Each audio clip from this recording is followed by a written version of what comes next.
बिस्मिल्लाहिर्रहमानिर्रहीम। अस्सलामु अलैकुम वरहमतुल्लाहि वबरकातुहु। सुब्हानका ला इल्म लना इल्ला मा अल्लमतना।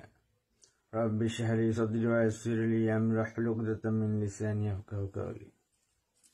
सुब्हानल्लाहि व बिहम्दिही अदद खल्क़िही व रिज़ा नफ्सिही व ज़ीनता अर्शिही व मिदादा कालिमातिही।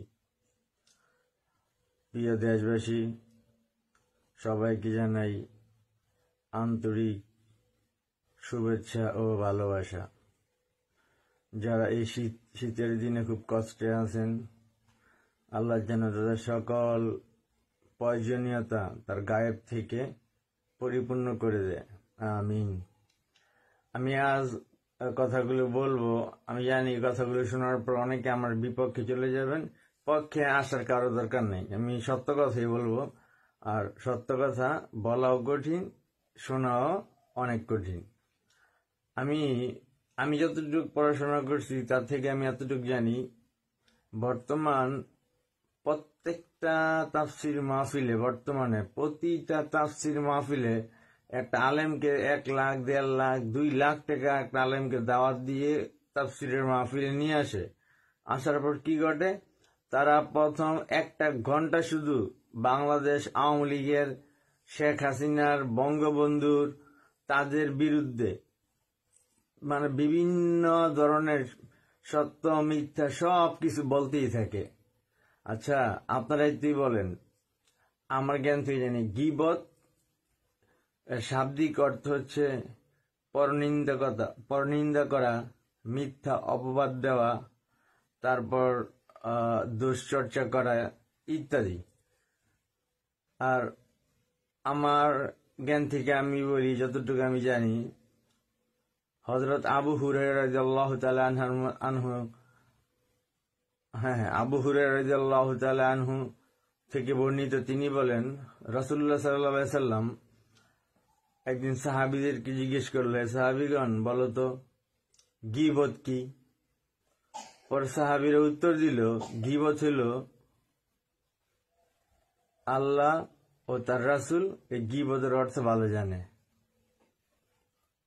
তখন আল্লাহ রাসূল বলল, গীবত হলো এমন একটা কথা যে তুমি তোমার এক বন্ধুর নামে আরেক বন্ধুর সাথে তার মানে অনুপস্থিতিতে কথা বলতেছ। হ্যাঁ, ওই দোষটা তার ভিতরে আছে, তারপরে কথা বলতেছ, তার মানে সামনাসামনি না, তার পিছনে। উনি চলে যাবার পরে ওই বন্ধুকে নিয়ে আলোচনা চলছে, এইটা হলো গীবত।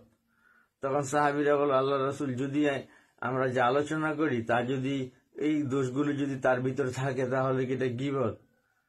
এটা কি বলে গীবত? আর যদি তার ভিতরে এই দোষ ত্রুটি থাকে বা না থাকে এমন না, যদি যে দোষ ত্রুটির কথা বলছে তা তার ভিতর নাই, এটা হলো আকযাউল হাদিস, মানে সবচেয়ে বড় মিথ্যা কথা, মিথ্যা অপবাদ।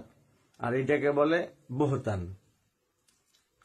আর যে গীবত করে, গীবতকারী, তার আযাব হচ্ছে সে যেন মরা মানুষের, আপন ভাইয়ের মরা লাশের মাংস খায়। তো এটা হাদিসটা মেবি সম্ভবত, আর তিরমিজি শরীফের 1934। হ্যাঁ, আপনারা, আমার হয়তো ভুল ভ্রান্তি থাকতে পারে, কিন্তু আপনারা নিজের আলেম হইয়া এই যে শেখ হাসিনার বিরুদ্ধে এত প্রকার গীবত বলতেছেন, যে গীবত না? তাফসিরের মাহফিলে মানুষ আসবে কোরআনের হাদিসের আলোকে আলোচনা শুনতে, শুরুই করেন বিসমিল্লাহির রহমানির রহিম, জয় বাংলা জয় বঙ্গবন্ধু, আলোচনা হবে শেখ হাসিনাকে নিয়ে। এটা যদি একটা হক্কানে আলেমের মুখে এটা মানে না। আপনি নিজে গীবত করতেছেন কি কারণে? আপনি কার তাফসিরের মাহফিল শোনান? আপনি আগে নিজেরাই চেঞ্জ করেন। আপনার যে দিক নির্দেশনা, ফেরাউন, নমরুদ, তারা মারা গেছে। হ্যাঁ, তারা মারা গেছে, তারা তো মুসলমান না। শেখ হাসিনা তো অমুসলিম না, আওয়ামী লীগের লোকের তো অমুসলিম না। আমার তো আল্লাহর শুকরিয়া যে আপনারা আল্লামা দেলাওয়ার হোসেন সাঈদী ব্যতীত বাংলাদেশের কোন আলেমকে আমার এখন আর ভাল লাগে না, আমার সত্যিই ভাল লাগে না। তাদের রূপ যে কতটুকু তারা যেন গিরগিটির মতো রূপ চেঞ্জ করে, তার প্রমাণ বর্তমান প্রত্যেকটা মাহফিলে শুধু কিছু হইলেই শেখ হাসিনা এটা করছে। আর শেখ হাসিনা কি দেশের উন্নয়ন কিচ্ছু করে নাই? ওই কিছু তো আপনারা বলতে পারেন যে হ্যাঁ কিছু কিছু করছে আর কিছু পারে নাই, স্বৈরাচারী কত কিছু নাম দিলেন। আর এই মহিলাটা, এই নেত্রীটা তার পরিবারকে হারাইছে সম্পূর্ণ, তার কষ্ট তো আপনাদের কাছে কিছু না। আপনারা স্টেজে তাফসিরের মাহফিলে তাফসির আলোচনা না করে গীবতের আলোচনা করেন। আপনারা কি রাজনীতিবিদ? আপনারা কি রাজনীতি করেন? আপনারা কি করেন? 3-4টা ওয়াজ করেন, তাফসির করেন, লাখ লাখ টাকা হাতে আনেন, আর সব গীবত গুলো মানুষের ভিতরে প্রবেশ করেন।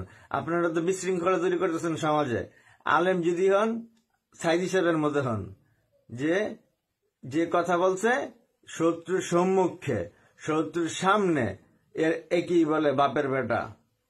পারলে আমলিক আসুক, তখন আপনার পারলে বইলেন, তখন তো সাউন্ড থাকবে না, ভয়েস কমে যাবে।